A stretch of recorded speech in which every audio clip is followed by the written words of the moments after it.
Let's turn to the world of puppies. You recently got a dog and a little puppy, and you're having a good time with that little one. What are some things that we can learn about with avoiding seed oils and dog food? That's a problem for people, right? Dog food. So I got him from a great breeder. It's a Norwegian farm dog, super cute little animal, very healthy breed.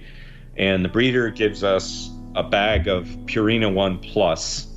The ingredients: chicken, rice flour, corn gluten meal, chicken byproduct meal, whole grain corn, soybean meal, oatmeal. They put some beef fat in there and then some other minor ingredients and a bunch of vitamins and minerals. As a veterinarian friend of mine put it, they have to fortify dog food because the ingredients are such crap. So this is according to the dietary guidelines for dogs. So let's guess, what's the obesity rate for dogs? What is it? It's 60%, so worse than for people. Oh, my goodness. So now that must be because the dogs are eating lots of ribeyes and potatoes and stuff, right? Exactly. So there's actually an organization called the American Association of Animal Feed Experts. It's AAFCO is the acronym. I'm not getting the acronym right. And they have a guide that Purina says, oh, we're in accordance with the AAFCO guidelines. So I went and read those. Omega-6 to omega-3 fat ratio 30 to 1. 30 to 1. And now the great thing about dogs is you can't say they're not counting calories because they can't count, right? But they do say, and wild dogs don't have an obesity problem. And we can look at wolves. Dogs and wolves are the same species, right? They can interbreed. Do wolves eat mostly grains? Of course not. Do wolves have a 30 to 1 omega-6 to omega-3 ratio? No, it's like 2 to 1 or 1 to 1. It's the same thing that we used to eat when we started our partnership with dogs. Right. And unfortunately, dogs are going down this journey with us towards obesity and heart disease. A friend of mine had a lab puppy that died of a heart attack when it was 3 years old. I mean, that's nuts, right? Yeah, that's interesting. So they're putting, that's a good case study of the dogs. They're putting grains in the food, but that's not what's really driving this, you're saying, right? Well, I don't think a high carbohydrate diet is ideal for either people or for dogs, but I think it can be kind of healthier if you're not layering a lot of omega-6 fats on top of it. Right. Wow. And, dogs have had the same genetic adaptation that humans have had to have for a high-carb diet. And what drives adaptation is mortality, right?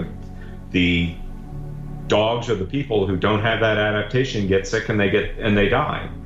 So, for instance, the dogs that live in the Middle East, where we've been consuming carbohydrates for the longest, have the most adaptations to a high-carb diet. And dogs like mine, who's from Norway, probably, don't have any adaptation to it, so they shouldn't be eating it. Yet, nevertheless, once again, they've got this one-size-fits-all recommendation that doesn't take any account into what your genes are actually telling you is a healthy diet. Wow. So you're saying our government actually recommends that our dogs eat a lot of these PUFA fats? I don't know that it's the government, honestly. I don't know where this AAFCO is a not-for-profit. I don't know if they're backed by the government or not. But, it's the exact same. You read through this veterinarian obesity report on dogs and cats who are both, 55, 60% obese. And it's all the same nonsense. And it never occurs to anybody a wild dog eats 1% carbohydrate. A wild cat eats 2% carbohydrate. And then they put these animals on these diets that they have not evolved for, and they get sick, and they act like they're surprised. Oh, they're eating too many calories. No, it's not that. It's that they're not made to eat this diet. Wow. Just like we're not made to eat this diet. So what's the rate of obesity in dogs? 60%. Overweight and obesity is 60%. And it must be because they're sitting around and watching TV all day, right? Yeah, exactly. Exactly. And the great thing about dogs is they don't have some confounders like smoking. Dogs don't smoke, obviously. But I mean, this is my second Norwegian breed. The first one they told me was prone to obesity. I put him on a paleo dog diet, mostly meat, what he's supposed to be eating. He walked away from his meal. I give this dog ground beef, which is cheaper than dog food, to my surprise. He walks away from it. He'll eat it until he's full, and then he'll walk off, and he'll come back later on during the day. So let's recap where we left off, Tucker.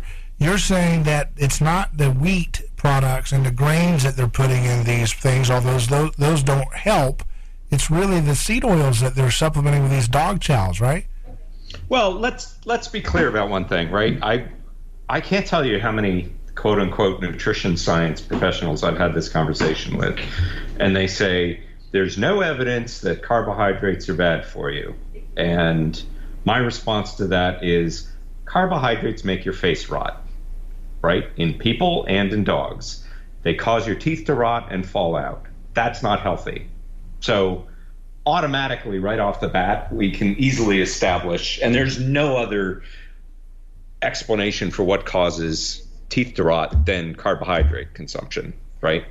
So right off the bat, we can say that carbohydrates are not a healthy food. Now we can, they're certainly better than starving. So, and people can be pretty healthy on a high carbohydrate diet if the rest of their diet is healthy enough. So yeah, the carbohydrate is a bit of a problem with it, but again, we didn't see pandemic obesity until we started adding high amounts of industrial seed oils into the diet. And that holds true for dogs and for people. I mean, I grew up near Bridgeport, Connecticut. Bridgeport, Connecticut was where the Ringling Brothers, Barnum and Bailey circus started. And when I was a kid, we went to the museum there, and one of the big exhibits in that circus was the Fat Man, right? People would pay to go to the circus to see somebody who was obese. That's how common obesity was 100 plus years ago.